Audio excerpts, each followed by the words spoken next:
This is insane. This is getting out of control, and now it's just disrespectful on the part of Jimmy Butler. We're going to break down quotes from current NBA head coaches as well as former NBA players, breaking down how they are not surprised that the Jimmy Butler situation is playing out the way it is, as well as new things and apparently an altercation Jimmy Butler got in Dade County today, as well as obviously why Jimmy Butler was suspended for his 2 games that he's now serving. We'll break down all of that on this episode of Heat Digest right now. But first, remember, if you're a part of the 85% currently watching this video, not currently subscribed, and you want to stay up to date on everything Miami Heat, scroll down, click the subscribe button. We do appreciate all the love and support. We're on the road to 2,000 subscribers. Help us hit that goal. We're actually just less than 100 subscribers away from that goal. So thank you guys for all the love and support. We do appreciate it. But now let's get to it and break down what the heck is going on, Jimmy Butler.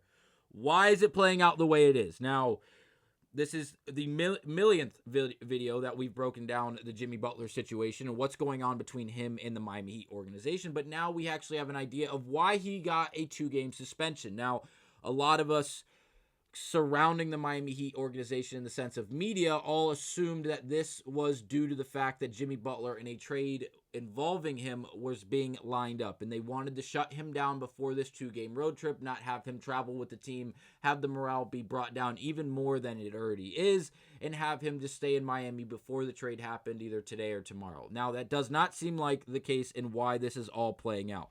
Now, we have this quote from Channing Frye. Shout out to Legion Hoops for quoting it, going on to say, and I quote, "From what I heard, the team waited for him on the tarmac for several hours, not knowing where he was. When he then called them or said to them, and I quote, 'I'll meet you there.'" That's the end of the quote from Jimmy Butler and Channing Frye, who, again, reportedly has some sources involving the situation where he was told this is why the 2-game suspension was put in place surrounding Jimmy Butler. Now, we all know he had a 7-game suspension that he served, came back, played a few games with this Miami Heat organization, did little to nothing. Morale-wise, it was horrible. It didn't seem like he wanted to be there at all. Again, sitting at the end of the bench away from the team huddle. Again, not good. Everything it's a red flag after red flag after red flag involving Jimmy Butler and this Miami Heat team. But again, this is the reasoning for the 2-game suspension, but now it seems like things are even boiling over even more. Now, what am I talking about? Well, only in Dade. If you don't know what this is, they have Instagram, Twitter accounts, social media accounts that really report and cover what's going on in Dade County. Now, Dade County is a part of South Florida in the Miami area. And again, they posted this video early this morning at 12:24 a.m. It says, based on the tweet, again, on January 25th, which is this morning, saying moments ago, Jimmy Butler gets into heated altercation at the Reverse Paddle Club. Again, posted on Twitter by Only in Dade. Again, it's very interesting and entertaining, I will say, to watch and scroll through the Only in Dade count. It's craziness, the things that happen in that area in the sense of Miami and all the just nightlife and the craziness that does take part. But again, this is now involving a professional athlete in Jimmy Butler. We are not going to speculate. We do not have any information on what caused the altercation, who is involved on the other side of this altercation with Jimmy Butler. So we are not going to speculate. But again, this happened in the South Florida area, in the Dade County area. And because of that, it was reported. And obviously, Jimmy Butler, being who he is, a professional athlete who has played for this Miami Heat team, he's going to get a lot of eyeballs. He's going to get a lot of traction. And that is what is currently happening. Again, we are not going to speculate. We will look into this report a bit more and break it down to you guys on another video of Heat Digest. But again, as of now, he got into a heated altercation. If you watch the 16-second clip, you can hear Jimmy arguing with someone else, people being in between Jimmy Butler and another party. Again, we're not going to speculate. We don't know what caused it. We don't know what the actual reasoning behind this altercation was. But again, Jimmy Butler getting into it with other people in the Miami-Dade area is not a good look, specifically when you are a part of a Miami Heat organization from the Dade County area. But again, we will move on to quotes. This one from a former NBA player who we all know and love. We loved for some time, obviously. If you watched him play college ball at Indiana for one reason or another, you probably didn't enjoy that because, well, that was a spectacular run that just was, it hurt to watch if you were not a fan of Indiana. But again, Victor Oladipo speaks on the Jimmy Butler and Miami Heat drama, where he goes on to say, and I quote, "Jimmy is just doing what Jimmy does. I don't think this is a shocker to anyone who viewed his career, and how he's carried himself, excuse me.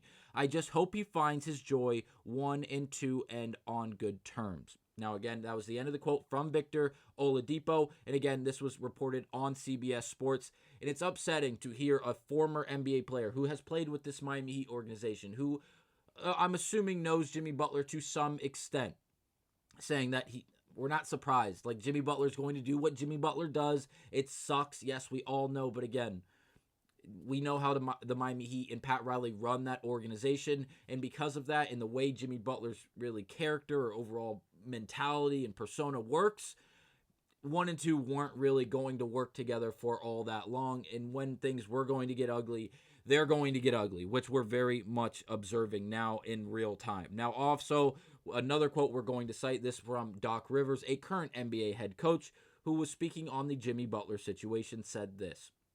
Again, shout out to Ira Winderman, beat writer for the Miami Heat and really all of the South Florida area, who goes on to quote this and say, full Doc Rivers quote on Heat's Jimmy Butler situation, as he goes on to quote Rivers, who said this. I don't know if I'm surprised or not. I just hope they find a way through it. I've been through these things before. I was in Philly with Ben Simmons and all of that. It's no fun for anyone. It's not really fun for the players because their brother is the player, so they don't want to have to take sides. They don't want to have to get involved. And anything they say will be construed one way or another. The player who's going through it will listen to it and say, he's not with me. And then the other way. I feel terrible for Spo. I mean, there's no winning for Spo in this.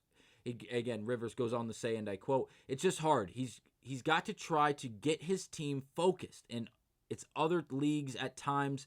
It's our league at times. It's no fun to go through.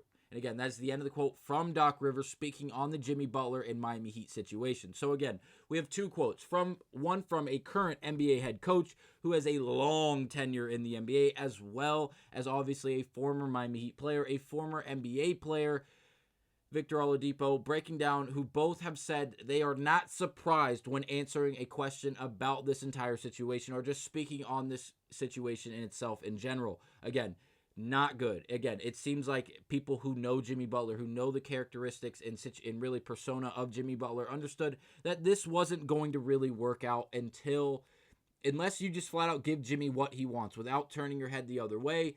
Things weren't going to always click. Yes, we've been good up to this point, but again, it was only a matter of time. At least that's the feeling and vibe I'm getting from these quotes from, again, former NBA players who know Jimmy Butler and former NBA coaches who know Jimmy Butler saying this. Again, it's not great to see. Jimmy Butler, obviously, getting in that altercation is not going to help really his push in Miami. Obviously, we're not going to speculate, but if those guys are locals to the Miami area and they had a problem with Jimmy Butler, maybe it's the entire fan base now. Maybe the entire fan base is really entirely turning on Jimmy Butler, which is not what we want to see, because if he has to come back and play for this Miami Heat team due to an inability to have him traded before the February 6th NBA trade deadline, that is just the overall just mentality and feeling behind this Miami Heat team that already feels so diminished due to the inabilities and the inconsistencies of Jimmy Butler is going to flat out skyrocket, and it's going to involve the fan base. That is not something we want to have happen down here in Miami. The Miami Heat fans want to get behind this Miami Heat team. They love this Miami Heat organization. They love Pat Riley. They love Eric Spoelstra, and they love the team as currently constructed, and we all know there is a chance we can win some games and make a playoff push. Obviously, we are not championship contenders, at least based off on paper, what we're currently watching. But again, we can make a push in this playoff because the Eastern Conference is as bad as it currently is. We can make a run. We can win a handful of games. As long as teams aren't going on winning streaks like at the same time that we are in the Eastern Conference, we can definitely find ourselves in the middle of this Eastern Conference race, anywhere from that 4, 5, or even 6 seed out of the play-in, which is exactly what we're aiming for. Again, overall, this is insanity. It really is. And it's flat out disrespectful by Jimmy Butler. There's no way you have that team sit on the tarmac for hours waiting for you, not knowing where you are, just to call them after hours of waiting for you to tell you, hey guys, I'll meet you there. You're part of this team, Jimmy. You fly with this team. It's a team charter. You are getting on the team plane to fly with the rest of this organization to your game. A game that you are being paid to play. You are under contract for this Miami Heat organization. the idea of we don't want you there is totally based off the idea that you don't want to be there. You don't want to be there, so we don't want you there. Obviously, if you don't want to be here and you're, hey, this is a waste of my time. You guys don't want me. We don't want you. I don't want to say it's fabricated, because at this point, the Miami Heat organization most likely does not want Jimmy Butler there. But this idea that you guys don't want me, and now because of that, I don't want to be here, and having that be the entire just narrative and this just the headway for Jimmy Butler in this idea is ridiculous, and it's insane. Going into the season, we obviously wanted you. Yeah, we didn't give you a contract extension. Look at your statistical production. Look at how active and how available you really are due to injuries and whatever it may be. Again, this is craziness, and I can't wait to see how this all plays out. I hope Jimmy is traded very, very soon. The February 6th trade deadline is rapidly approaching, and if he's not moved before then, I couldn't even imagine what this Heat team is going to look like. But again, when everything happens, you guys will hear it from us. We will be breaking you guys videos, breaking down all of the new information that we have in news. Thank you guys for watching this one. I will see you guys on the next one.